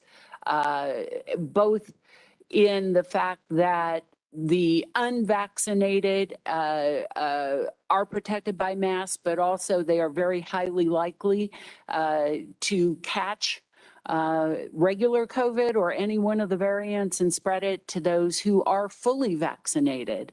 And so requiring them to wear masks is a workplace duty at this point. But if they haven't contacted the virus in the last 18 months, chances are they're probably not going to catch it as the numbers reduce themselves to minimal amounts. I think the United States had 7,300 cases over 3 days from Friday to Monday, and there's 332 million people in this country. So I don't know how to do that math, but I don't imagine it's very high chance of getting the virus. So I would recommend that this county backs away from the signs on the doors. All I'm asking is take the signs off the door, requiring people to wear a mask if they have not been vaccinated, that identifies them when you walk into the room. I think it's offensive, and I think we should do away with those signs. Make it your own choice. Mr. Chairman? I'll make a motion in that. Mr. Chairman? Signs. Yep. Go ahead. For those on WebEx who just listening, can you do me a favor? Can you just identify me when you recognize me? Yes, sir. Go ahead, Supervisor Valley. Thank you, Mr. Chairman. Mr. Hill, the breaking headlines right now are that LA County is now urging everyone, vaccinated and unvaccinated, to wear a mask indoors due to the spread of the Delta variant. You mentioned at this time we have 0 cases of the variant in Kings County, but if this virus has taught us anything, is that it's coming. I mean, we at one point early on, we had we were lucky enough to say we have 0 cases in Kings County. When other people had cases multiplying in other counties. And I remember you saying, once it gets here, once we get 1 case, all bets are off. Do you feel that way about this variant? And also, is LA County on your conference calls where you've heard some inside talk as to why they would go to that decision right now? Thank you, Supervisor Valley, through the chair. To address your question, yes, it is a matter of time before we have a Delta variant in our county, just like we have several of the other variants in our county. Routinely, and it's always held true during this process, that we're about anywhere from 1 to 2 months behind the rest of the state. LA did mention that, as well as there are several other health officers, mostly down south, where they are asking the state to consider a recommendation to bring back just the recommendation or the voluntary masking of individuals inside because of their worry over the Delta and well as the other variants. Do you at this point, you don't feel that that type of decision by your call is necessary at this time? Our efforts really need to be focused on increasing the vaccine rollout throughout the community. As mentioned earlier, even with the variants, it's shown that the vaccine has been effective in pausing and stopping those. I would, again, encourage those who want to protect themselves from those risks to wear face coverings when they feel it's appropriate. in many of the settings, like we have at the health department or healthcare, public transit, and those areas that have been identified by Cal OSHA as areas that can't really physically distance or protect themselves, the face covering is still a requirement by CDPH and CDC. Okay, thanks, sir. And then with this motion on the table, Mr. Hill, as our Kings County Public Health Director, do you have a professional opinion to add any insight on this motion on the table? It would be my recommendation that folks, individuals, take the precautions that they need to. One thing we do know about viruses is they will continue to change. Their goal in life is to survive as well, so they will adapt and mutate or create these variants. So I would encourage everybody to, again, as I mentioned earlier in my report, not to get in a hurry to get out to mass gatherings and take those precautions as mentioned earlier and every week to take that self-responsibility of washing your hands, staying hydrated, keep your hands away from, or unwashed hands away from your face, and wear face coverings. Thank you, Mr. Chairman. Well, thank you, Mr. Hill. Mr. Chairman, I'll close with this, whether or not this gets a second or not.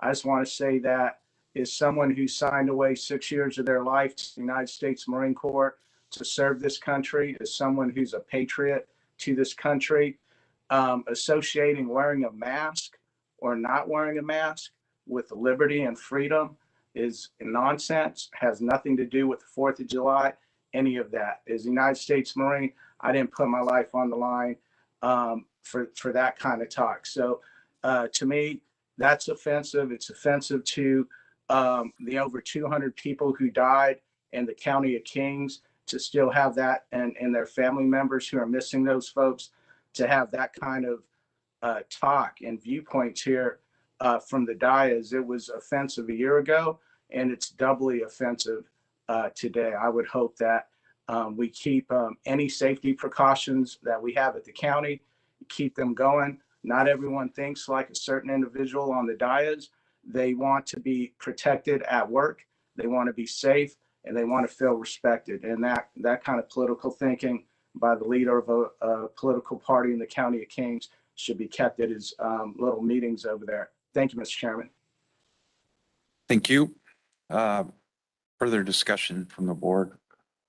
Mr. Chair, you have a motion I do. pending without a second discussion We typically. allowed Mr.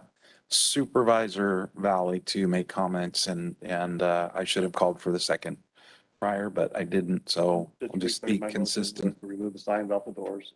Let it be a personal choice to wear a mask or not wear a mask. Don't identify the people if they're vaccinated or non-vaccinated. I do agree with Kalisha. I was one of the first one that got vaccinated. So I'm not, it's not on my front door that I'm vaccinated. You're not. I'm not forcing it on people.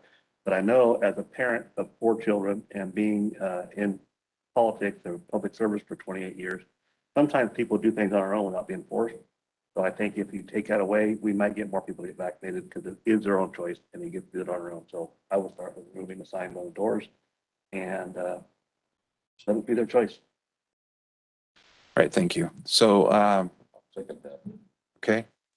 We do have a motion and a second. Motion by Verboen, second by Fagundes. Madam Clerk, please call the roll. Joe Nevs, Yes. Richard Valley, No. Doug Verboen, Yes. Craig Peterson. Fortunately, I'm going to vote no on this one. I just feel. No, we're not friends. I just feel like it becomes an issue of liability with respect to the county, and with all due respect to the motion maker in the second, I vote no. Richard Fagundes. Yes. Okay, so it's a 3-2 and motion carries. Right. Let's see. Get my head straight here. Yep. Well, we have we got a closed session. We'll do it first. Yeah. We'll go ahead with that, and board member comments. Supervisor Verboen, go ahead. Here. I will say I am going to lunch with my friends today and you're not invited. I don't think I have anything to say. just enjoy your weekend and stay safe.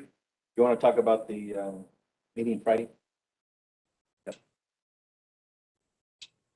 Yeah, I do. I mean, it was a long meeting. I didn't take any notes. San Joaquin Valley Regional Policy Council had a lot of issues on the table. Yep, I didn't write my notes down, so I would not give a good report. It was a long morning. It was a lot of stuff. You can highlight it. Well, yeah.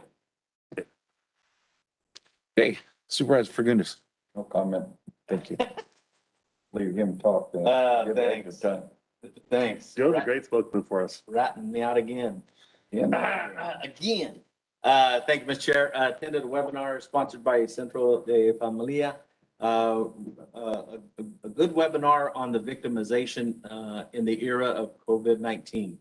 A lot of things happened, I think, and I'm not sure everyone's aware of, but it certainly brought up some ideas for reporting, for, you know, when you take that school setting out of for students and you take a lot of the socialization of people, it allows them to become a victim much more easily.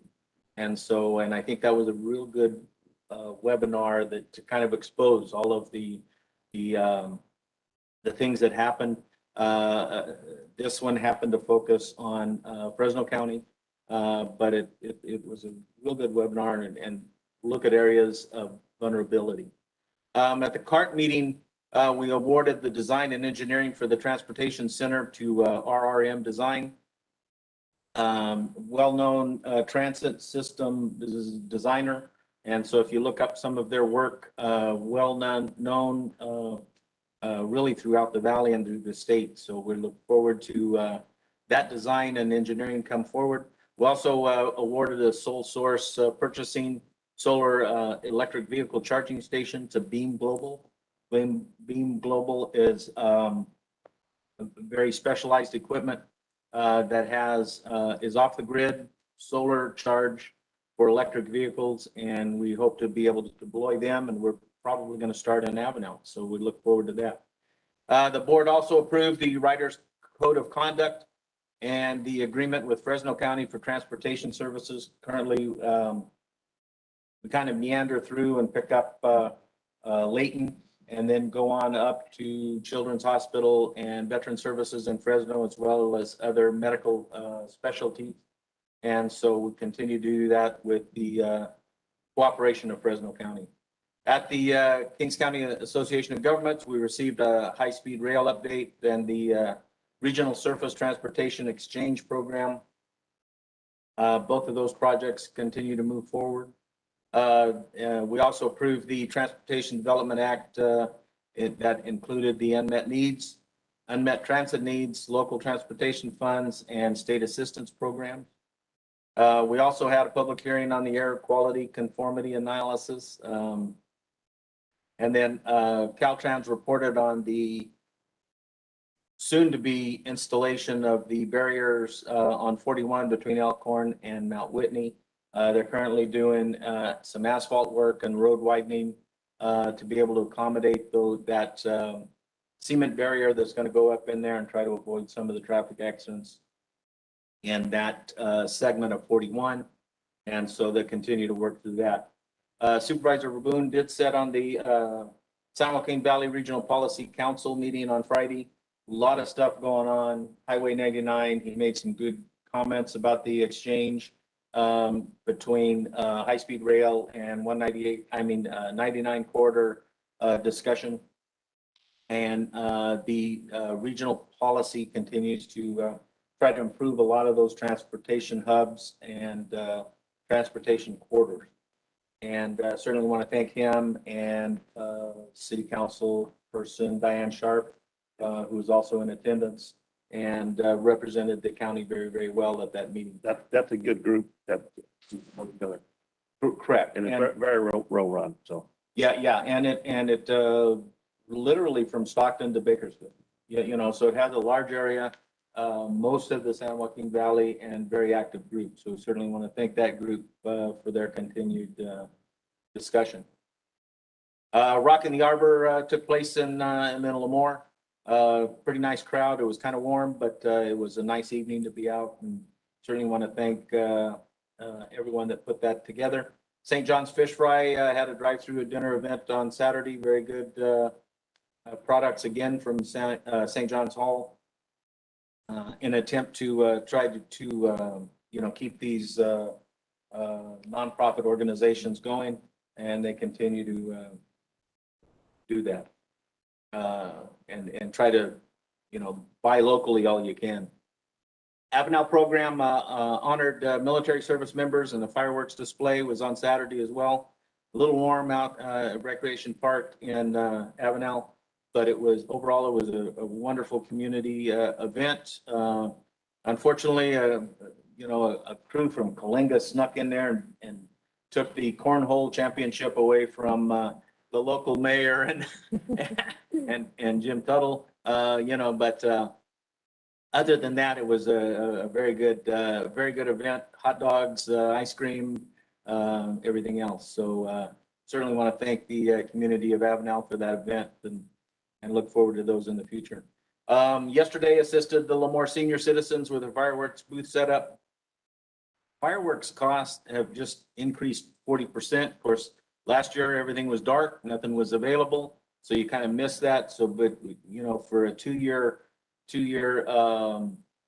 kind of supplies are also limited. And just for example, the $500 community block that has all of the fireworks in it 2 years ago, this year is the same box, but it's $700.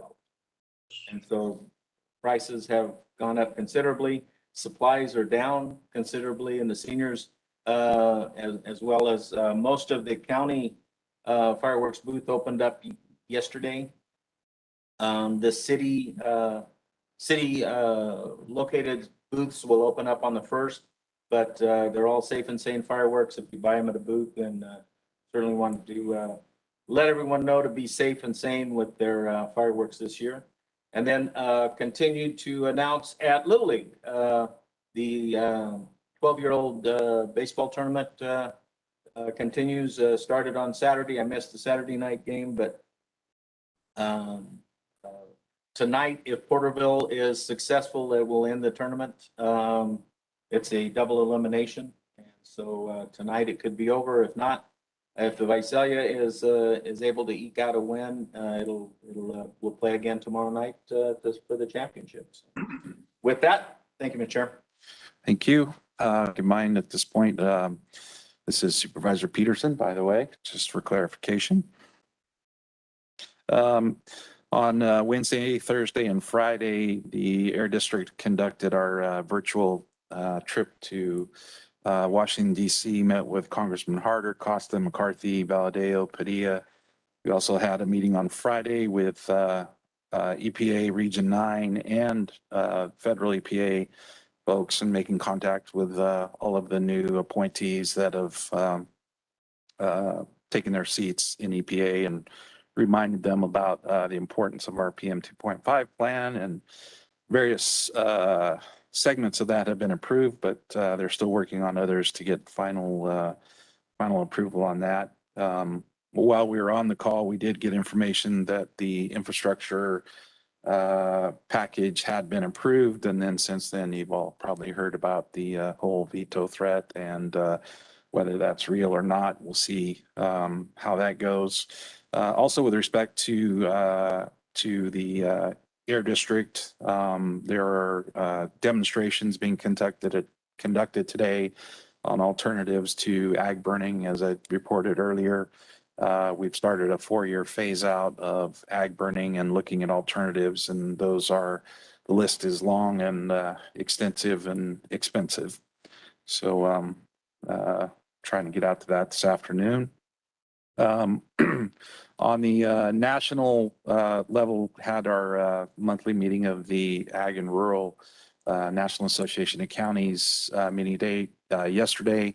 Received some updates on some pertinent issues with respect to ARPA spending, and there was some contention or idea that the only thing that was going to be approved for broadband spending was 100 up, 100 down. That simply doesn't work for many out in the rural areas of this country. And so that was clarified as not being part of that issue. And then secondly, with respect to the ARPA side of things, there's continued work on trying to and I've stated this before that, you know, we can talk all we want about how we're going to spend ARPA funds, but the needle continues to move on what's allowed and what's not allowed. And specifically the National Association of Counties working hard on, you know, trying to get federal or ARPA funds to be used for federal matching of grants and things of that nature. And they're making some headway from what I understand with that. And then finally, I pulled into McDonald's this morning and got my my egg biscuit, and it went up 20 cents in a week. So the food costs continue to be an issue in this country, and the cost of goods. And so, you know, for those that are less fortunate, this is putting a dent in, you know, those folks' pockets specifically. So hopefully we can continue to try to work on ways to reduce the cost of things with respect to providing adequate water for our county for inputs with respect to growing crops and those things. So last but not least, Supervisor Valley. Hey, thank you, Mr. Chairman. Thank you, Mr. Chairman. On the topic of ARPA funds, I spent time last week as well. I did have a very good phone call with Supervisor Luis Aleo out of Monterey County. I was picking his brain. They actually passed their ARPA funding plan along with their county budget. And so I was reading the highlights of that plan and talking to him and learning from him a little bit more insight on, you know, how they use a portion of their funds to help the most impacted, and especially the Latino population, to mitigate the negative impacts of COVID in Monterey County. And so some of those lined up with some initial discussions that I've had with Mr. Hill. And so I have an email that I'm working on to send some of those bullets over and get that to the committee so we could get that conversation worked into the next ARPA presentation before the board. Secondly, I want to, going back to the $2 million that we got out of the state budget. Again, thanks Assemblymember Rudy Salas for his efforts. I spoke to him Saturday morning and was happy to learn that, you know, that came out of committee, the bridge along with the other projects. I'm very happy for District 2 and all the funding coming to Avenel and the city of Corcoran, especially that water well. It's going to help the residents a lot and keep the price tag of that new water well off our water bills, which are very high in my opinion already. So that's good work. The money to the dispatch center for Lemoore, as you know, we've lobbied for that over the last 8 years and got money, and to hear there was more to help with that project. I'm very happy for the city of Lemoore on that as well.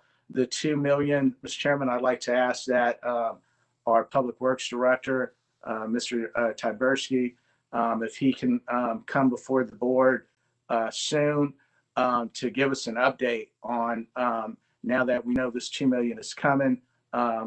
Obviously hoping the governor doesn't redline us out, which I don't believe that to be the case. There was a lot of bridges in the budget. I saw many bridges with price tags of $11 million, $8 million, $6 million that got passed last night. And so I feel we're pretty safe with our $2 million request for our Kettleman Bridge. But if we can get, the board can get an update on the bigger picture now that it's focused, and see what steps need to be taken now so we don't lose any time. And so we can move and get in line with Caltrans or whatever needs to take place bid process, construction bids, contracts to get this important bridge built as soon as possible. And that's good work right there. And then lastly, Mr. Chairman, I just want to end by, I understand the last vote passed on the signs, but as you also mentioned, any possibility to putting the county at risk, could we ask that county counsel's office provide us some kind of opinion just to protect the county as a whole, based on the vote that was passed by the majority of the board, just to cover our county's liability, if any, on there. Her opinion out of her office would be highly appreciated and probably good to protect the county. Thank you, Mr. Chairman. Thank you. Okay, with that, we'll move to board correspondence. Yes, Chairman Curio Martinez. And board correspondence, we received the grand jury report for the pedestrian safety in Cattleman City.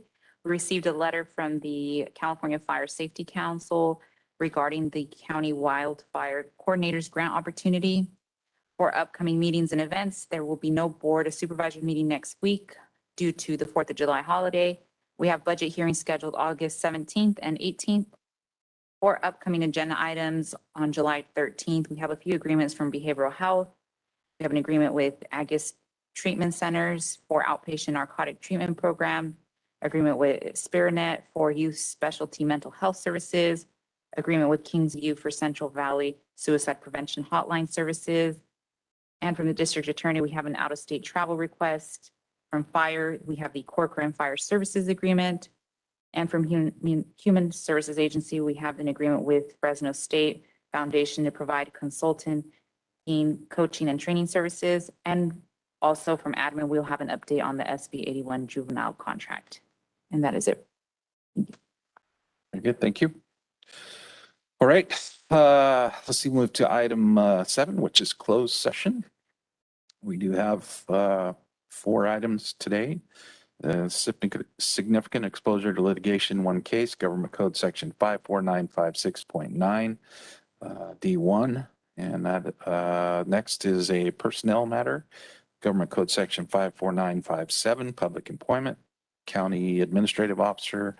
Next, we have a personnel matter, Government Code Section 54957, Public Employee Appointment, County Council. And then finally, we have conference with labor negotiators, meet and confer, Government Code Section 94957.6. And that would be with CLOSIA and also General, and then also the Deputy Sheriff's Association. And Madam Council, do you expect any reporting out? Do not, Mr. Chair. Thank you. Okay, remaining on the agenda is 2 meetings, 11 o'clock, which we're going to make right on time today, which is amazing. The California Public Finance Authority regular meeting, and also the California Community Housing Agency regular meeting. With that, we will adjourn to the July 6th, 2021, the July 13th, 2021 meeting at 9 a.m. So with that, we will adjourn to closed session, or to the 11 o'clock agenda. Thank you. And we'll stay on this recording for that. Yeah.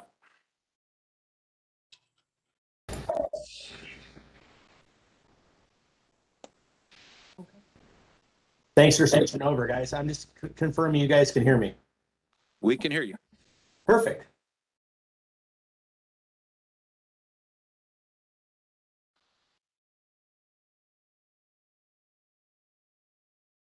Ready?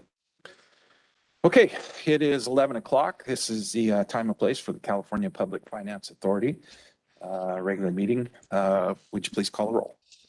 Joe Nevs. Here. Richard Valley. Here.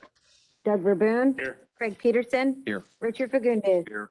Okay, we have 5 present. And we'll now move to approval of minutes from the June 8th, 2021 regular meeting. So move. Second. Okay, we have a motion and a second. Madam Clerk, please call the roll.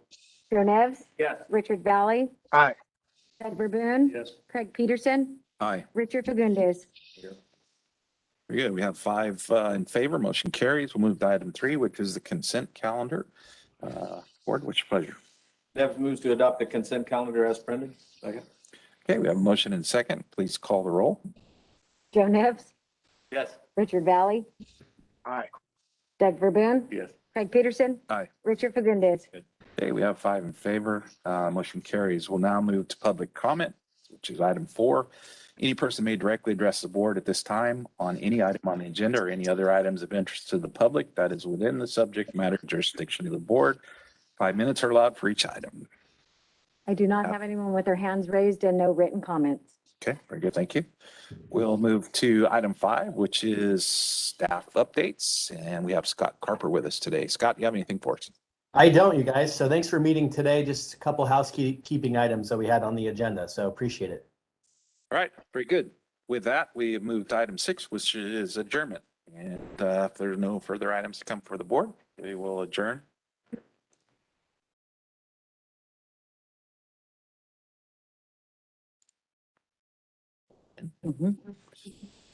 Okay, our other 11 o'clock agenda item is the regular scheduled meeting of the California Community Housing Agency.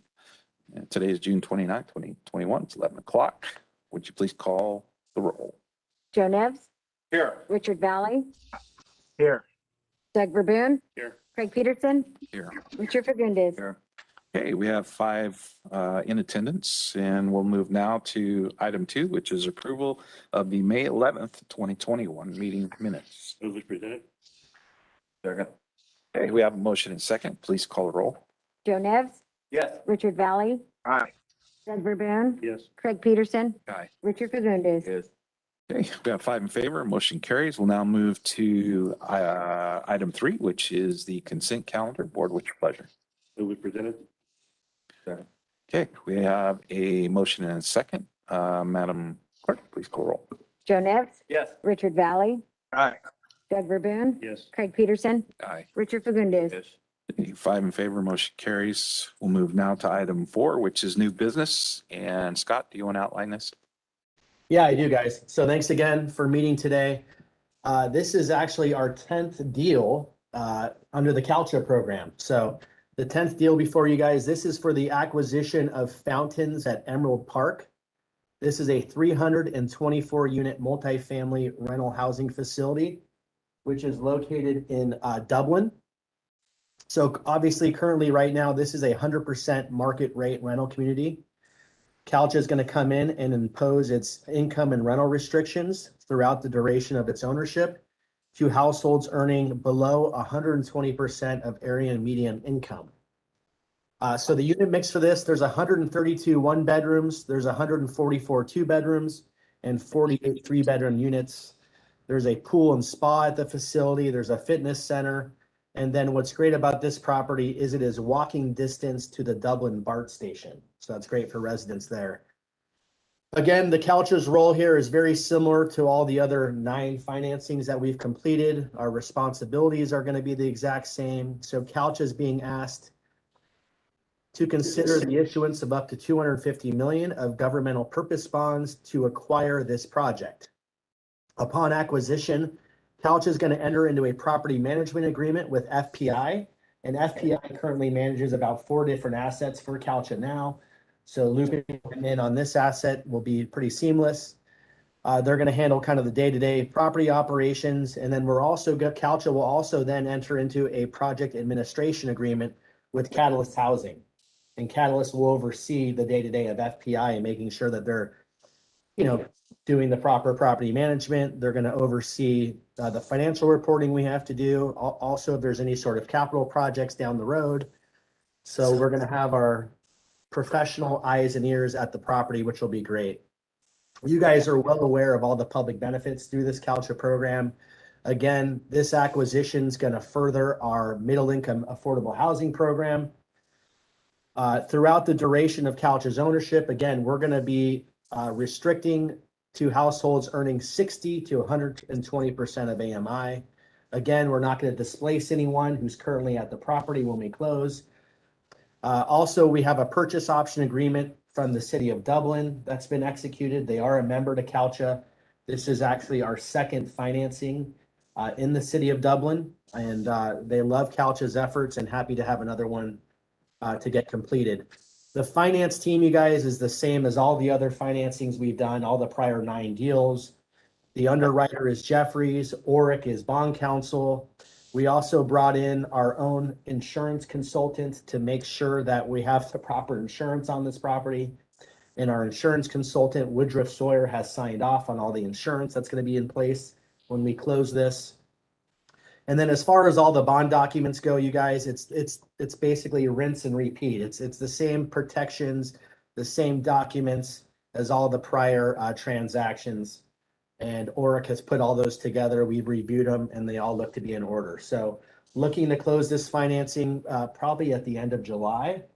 And happy to take any questions if you guys have any, but excited to get the 10th deal under our belt. Okay, very good. Thank you, Scott, for this update on this item. Are there any questions from the board? Go ahead and move as presented, Mr. Chair. Second. Okay, we have a motion and second to move forward on item 4A.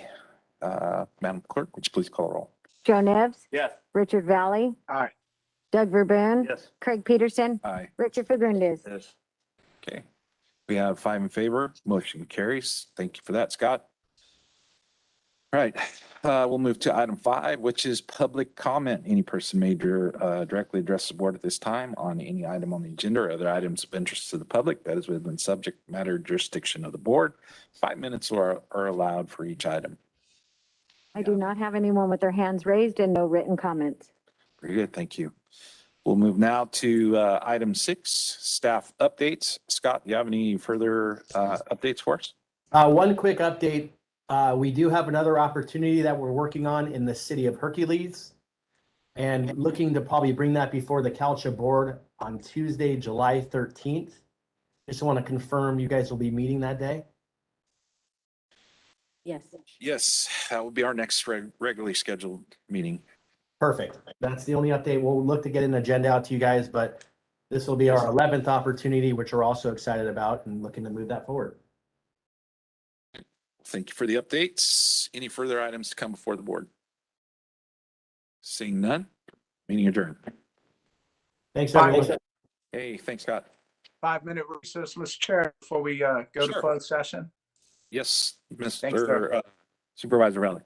Thanks, sir. You can close this one and then we need to open the closed session. Yeah.